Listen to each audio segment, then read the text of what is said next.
Good morning. 7-1. Now we're not just dealing with one variable, but two.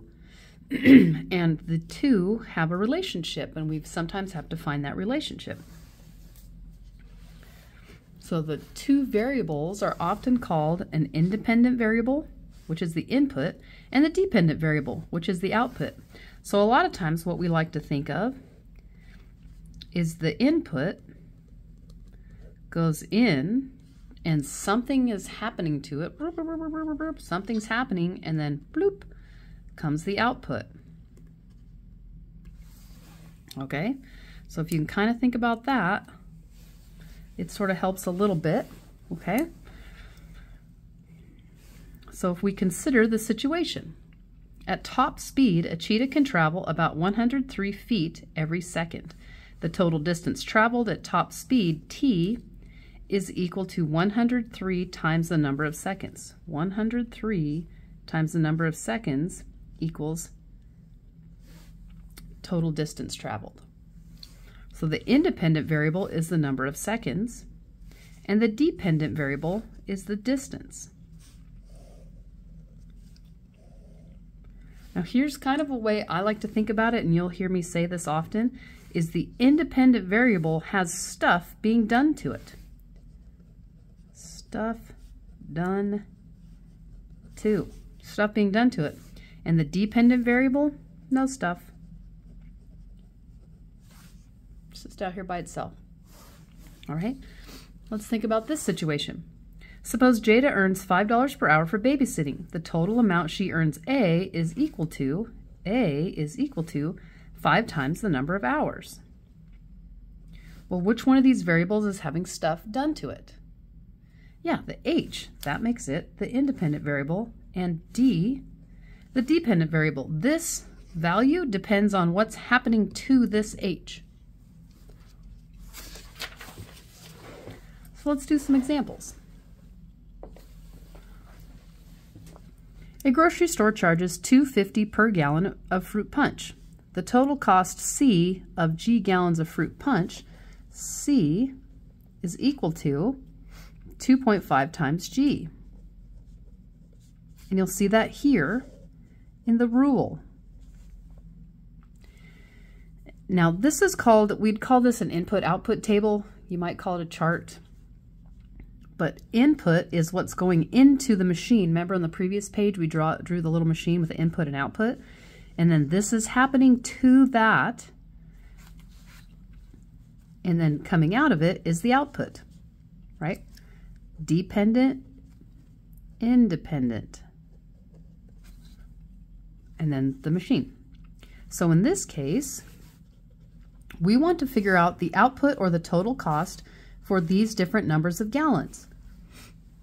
So we apply the rule. Where there's a G, we substitute the value of the variable. 2.5 times 1, 2.5 now times 2, because G is 2, and 2.5 times 3. 2.5 times 1 is 2.5, and because it's money, we have to have 2 decimal places. 2.5 times 2 is 5, and 2.5 times 3 is 7.5.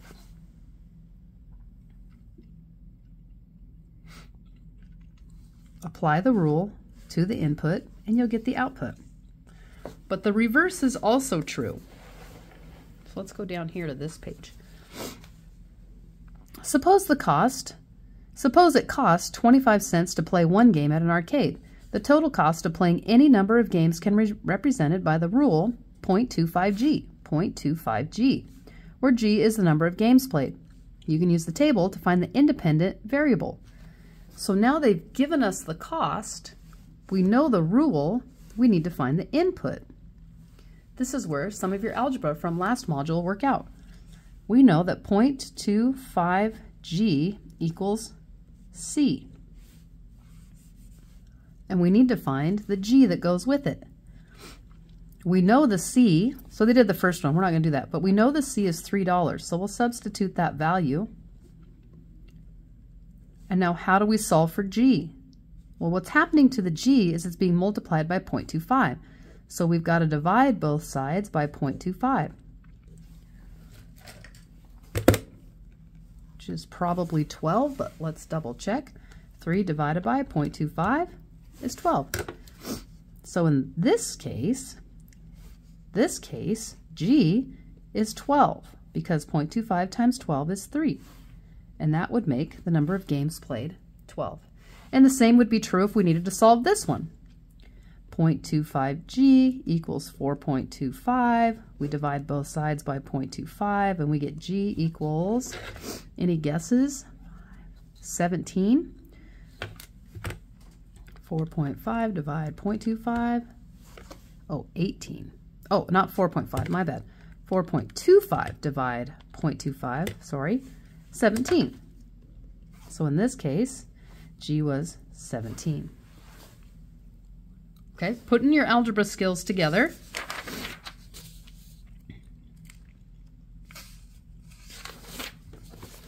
Let's go over to page 402. Hopefully it's 402 in your book. And do this check. Katerina wants to take 4 friends to an amusement park for her birthday. The total cost, C, is, and that word is an equal sign. We've been over that, but just as a reminder. C is equal to the admission rate R times 5. 5 times R.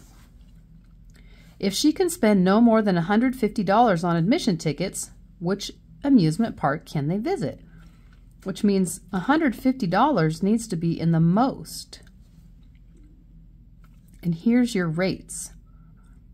Okay, so let's look here. 30 in for R, and we have 5 times R.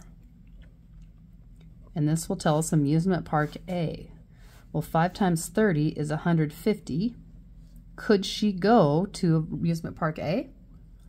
Yeah, because it says she can't spend more than 150. This is definitely not more than 150, so this one's okay. How about 35?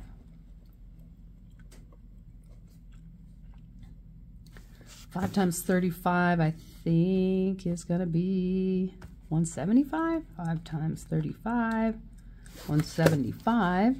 Can she go to amusement park B? No. Totally no. Ooh, X probably a bad idea. No. And then let's check C. 5 times their rate, which is 40. 5 times 4 is 20. So 5 times 40 is 200. Nope, can't go there either. Okay, we're taking words, putting them in input-output tables, and using our algebra skills. Good luck.